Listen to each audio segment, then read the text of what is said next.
Hi hello అందరికీ నమస్కారం. Welcome back to our channel. రైతులకి ఒక జబర్దస్త్ గుడ్ న్యూస్ అప్డేట్ అయితే వచ్చింది. చాలా నెలల నుండి కూడా మనందరం ఎదురు చూస్తున్నాం. ఇక ఇప్పుడన్నా పంట పెట్టుబడి సాయం, వానాకాలం స్టార్ట్ అయింది, యాసంగి స్టార్ట్ అయింది, వానాకాలం పూర్తి వస్తుంది, యాసంగి పూర్తి వస్తుంది. ఇక ఇప్పుడన్నా పడతాయా? అటు పిఎం కిసాన్కి సంబంధించిన 18వ విడత నిధులన్నా పడ్డాయి, కానీ మరి రైతు భరోసా నిధులు కానీ రైతు బంధు నిధులు కానీ అసలు ఈ రేవంత్ రెడ్డి వేసడా ఏడా అని చెప్పేసి చాలామంది గ్రామ పంచాయతీ మెట్ల దగ్గర మాట్లాడుతున్న సందర్భాలు చూసాం. సో వీటన్నిటికీ తెరపడినట్టుగా తెలుస్తుంది. మొత్తానికి ఇక్కట్లు తప్పినట్లుగా తెలుస్తుంది. రైతుల ఖాతాలలో 7,000 కోట్ల నుండి 8,000 కోట్ల రూపాయల నిధులను పంట పెట్టుబడి సాయం కింద రాష్ట్ర ప్రభుత్వం జమ చేయబోతుంది. అయితే ఇక్కడ మీరు తెలుసుకోవాల్సిన విషయం ఏంటి అంటే, ఎన్ని ఎకరాల వరకు ఇవ్వబోతుంది, మీకు ఎంత పట్టా కలిగింది, ఆ పట్టాకి ఎప్పుడు నిధులు రాబోతున్నాయి అనే సమాచారం తెలుసుకోవాలి. కాబట్టి వీడియోని చివరకు చూడండి. మీకు ఈ వీడియోలో సీఎం రేవంత్ రెడ్డి గారు రైతు భరోసా నిధులు ఎప్పుడు జమ చేయబోతున్నారు, ఎంత పట్టా కలిగిన వారికి ఏ రోజున ఇవ్వబోతున్నారు అనే అప్డేట్స్ కూడా చాలా స్పష్టంగా తెలియజేస్తాను. ఇక లేటెస్ట్ అప్డేట్స్లోకి వస్తే, తెలంగాణ రాష్ట్రంలో కాంగ్రెస్ కార్యకర్తలకు సీఎం రేవంత్ రెడ్డి గారు దిశానిర్దేశం చేశారు. జనవరి నెలలో పంచాయతీ ఎన్నికలు అనేవి జరగబోతున్నాయి. కాబట్టి మీరందరూ సిద్ధం కాండి. అంతకంటే ముందే తెలంగాణ రాష్ట్రంలో 7,500 రూపాయల రైతు భరోసా పథకాన్ని, 4,016 రూపాయలు, అలాగే 6,016 రూపాయల ఆసరా చేయూత పథకాన్ని ప్రారంభించే విధంగా రాష్ట్ర ప్రభుత్వం కసరత్తు చేస్తుంది అని చెప్పారు. దీంతో పాటుగా అసెంబ్లీ సమావేశాలు అనేవి డిసెంబర్ 16వ తారీఖు నాడు మళ్ళీ పునఃప్రారంభం కానున్నాయి.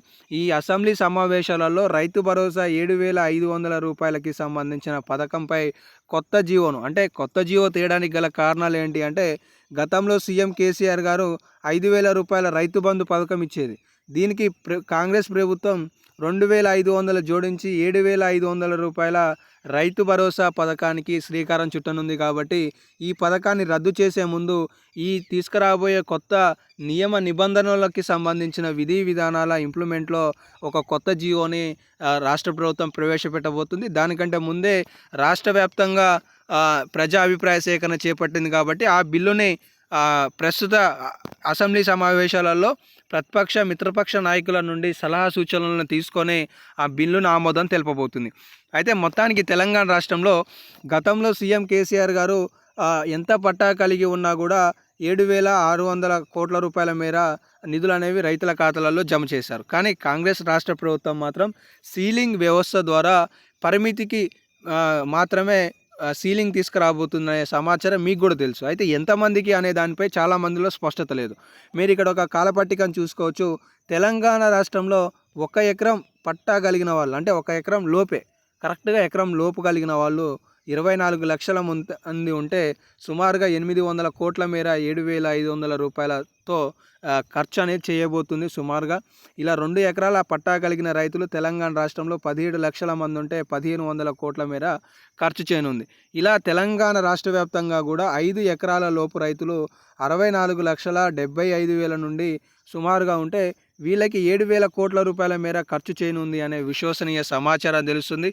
దీని ఆధారంగా పరిశీలించుకుంటే తెలంగాణ రాష్ట్రంలో రైతు భరోసా సీలింగ్ వ్యవస్థ 5 నుండి 10 ఎకరాల మధ్యలోనే ఖచ్చితంగా ఉండబోతుంది. బహుశా 5 ఎకరాల నుండి 7 ఎకరాల మధ్యలో ఉండొచ్చు అనే సమాచారం అయితే చాలా స్పష్టంగా అర్థమవుతుంది. మనకు తెలిసిన ఇన్ఫర్మేషన్ ప్రకారం 5 ఎకరాలకే రైతు భరోసా సీలింగ్ వ్యవస్థకి రాష్ట్ర ప్రభుత్వం శ్రీకారం చుట్టనుంది అనే సమాచారం అయితే తెలుస్తుందన్నమాట. సో మొత్తానికి తెలంగాణ రాష్ట్రంలో రైతు భరోసాకు సంబంధించిన తుది నిర్ణయాన్ని రాష్ట్ర ప్రభుత్వం ఈ అసెంబ్లీ సెషన్లో ప్రకటించబోతుంది. కాబట్టి దీంతో పాటుగా ముందు లేటెస్ట్ అప్డేట్స్ రాబోతున్నాయి. కాబట్టి మీకు మరికొన్ని వీడియోలలో తెలియజేస్తాను. అసెంబ్లీ సమావేశాలు పూర్తయిన అనంతరం జనవరి 10వ తారీఖు నుండి రైతుల ఖాతాలలో రైతు భరోసా నిధులు జమ చేసే విధంగా రాష్ట్ర ప్రభుత్వం నిధులు సర్దుబాటు చేస్తున్నట్లుగా కూడా కొన్ని ప్రకటనలు అయితే ఉన్నాయి. కాబట్టి ఇంకేమైనా అప్డేట్స్ వస్తే మీకు తదుపరి వీడియోలలో తెలియజేస్తున్నాను. కాబట్టి మిస్ కావద్దని కూడా సబ్స్క్రైబ్ చేసుకొని ఫాలో అవుతుండండి. ధన్యవాదాలు.